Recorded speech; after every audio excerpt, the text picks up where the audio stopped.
मेरठ के भावनपुर थाना क्षेत्र के राली चौहान गांव में शनिवार रात कावड़ियों के साथ हुए करंट हादसे में 6 कावड़ियों की मौत हो गई। जिलाधिकारी दीपक मीणा ने बताया कि कृषक दुर्घटना बीमा योजना के अंतर्गत मृतकों के परिवार को 5-5 लाख रुपए और विद्युत सुरक्षा प्रणाली के अंतर्गत 1-1 लाख रुपए का मुआवजा दिया जाएगा। मरने वाले कावड़ियों में 2 कावड़िए बालिग हैं, जिन्हें 6 लाख रुपए और अन्य 4 नाबालिग मृतकों को केवल 1-1 लाख रुपए ही दिया जाएगा। वहीं पश्चिमांचल विद्युत वितरण निगम की एमडी चित्रा वी ने कहा कि कावड़ 12 फीट से अधिक होने के कारण ये दुर्घटना हुई है। उन्होंने दुर्घटना पर दुख व्यक्त किया है।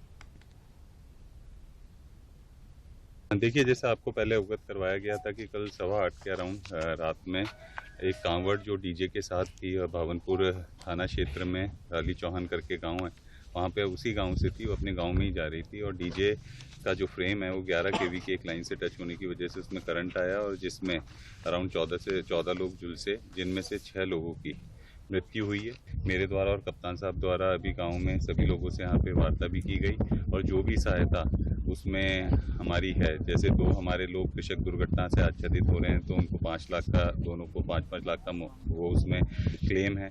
इसके अलावा विद्युत में एक 9 फॉल्ट लाइबिलिटी में 1-1 लाख सभी डेथ्स में कॉम्पनसेशन है, वो हम लोगों ने किया है। तो कल की जो घटना हुई है उसमें वो जो कावड़ की हाइट थी वो 22 फीट ही थी और जहां ये घटना घटी है उसमें ये था कि सड़क की चौड़ाई कम था, दूसरा उस सड़क के किनारे मलबे पड़े थे, शायद जैसे गाड़ी घूमने लगी तो उसमें विचलन हो गया, गाड़ी दाएं बाएं हो गई, ट्रैक्टर की संतुलन खो गया, जिस कारणवश वहां पे जो हमारे विभाग का 11 kV का लाइन जा रहा था उसमें वो टच होने के कारण, केवल टच होने के कारण ये दुर्घटनाग्रस्त हो गई। मथुरा में यमुना के जल स्तर बढ़ने का क्रम जारी है। यमुना का जल स्तर खतरे के निशान से 98 सेंटीमीटर ऊपर बह रहा है। इसके कारण जनपद के 11 गांव बाढ़ से प्रभावित हो गए हैं। सदर तहसील के 100 से अधिक कॉलोनियां बाढ़ की चपेट में आ गई हैं। जिला प्रशासन बाढ़ प्रभावित लोगों को राहत कैंपों में पहुंचा रहा है। एनडीआरएफ टीम यहां पर मोर्चा संभाले हुए हैं। जिलाधिकारी पुलकित खरे ने बताया कि बाढ़ को देखते हुए सभी इंतजाम किए जा रहे हैं। यमुना के किनारे लोगों को जाने से रोक दिया गया है। राहत शिविर के साथ आपदा प्रबंधन की टीमों को भी तैनात किया गया है। बाढ़ पीड़ितों के लिए भोजन, पेयजल के साथ शौचालय, विद्युत व्यवस्था व सूखे राशन की उपलब्धता भी बनाए रखने के लिए प्रशासन तत्पर है।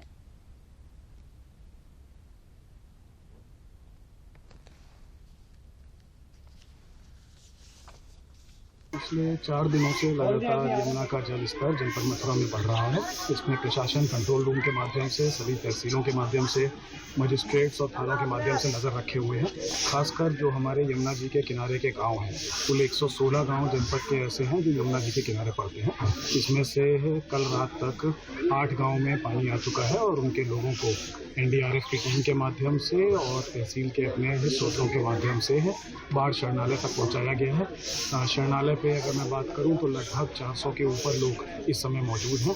शहर के क्षेत्र में भी जो हमारे घाट पड़ते हैं उन घाटों पे लगातार अनाउंसमेंट कराया जा रहा है कि जो लोग भी घाट की ओर जाते हैं वो लोग अगले कुछ दिन तक घाट की ओर ना जाएं, क्योंकि यमुना जी का बहाव बहुत तेज है और पैर फिसल के कोई दुर्घटना होने की संभावना बनी रहती है। घर में कमर से ऊपर तक का पानी है और लगभग हम यहाँ पर सुबह 10 बजे आए, फिर पुलिस वालों से बातचीत हुआ, उन्होंने रहने के लिए बताया और फिर आए थे मजिस्ट्रेट साहब, उन्होंने खाने पीने के लिए पूछा था तो हमने कहा सर अभी तक तो कुछ नहीं मिला। उन्होंने किसी से बात किया, खाना पीना आने वाला होगा और जो स्कूल के बच्चों के लिए खाना बना था वो हमारे बच्चों के लिए 15-16 जनों के लिए भेजा गया